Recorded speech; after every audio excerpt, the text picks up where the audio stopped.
is Rosmi V. Blanca, a second-year college student with the course BTVT major in Food Service Management.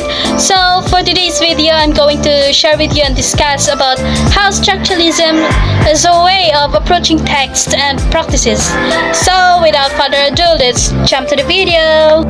So, first I'm going to discuss what is structuralism, and then I will discuss its way of approaching texts and practices. So, what is structuralism?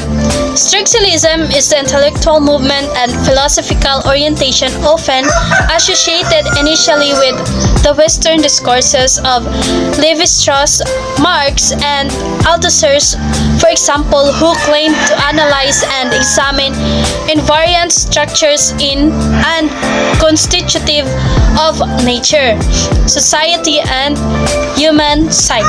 So now let's dig deeper.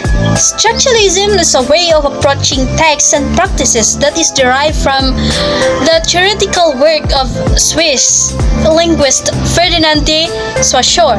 Its principal exponents are French, such as Louis Althusser in Marx theory, Roland Barthes in literary and cultural study, Michael Foucault in philosophy and history, Jacques Lacan in psychoanalysis, Claude Levi-Strauss and in anthropology, and Pierre Macquarie in literary theory. Their work is often very different and at the time very difficult.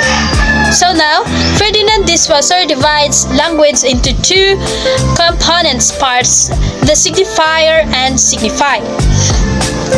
Saussure is a relational theory of language, meaning is produced not through a one-to-one relations to things in the world, but by establishing differences.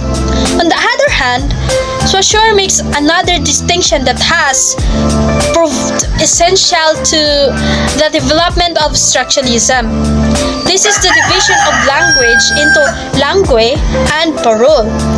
This is the langue refers to the system of language, the rules and convention that organize it, while parole refers to the individual utterance and individual use of language.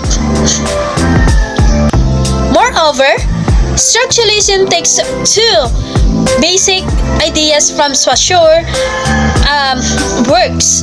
The first one is concerned with the underlying relations of text and practices, the grammar, that makes meaning possible. Second is the view that meaning is always the result of the interplay of relationships, of selection and combination made possible by underlying structure. In other words, texts and practices are studied as analogous of language. So that's all. I hope you learned something, and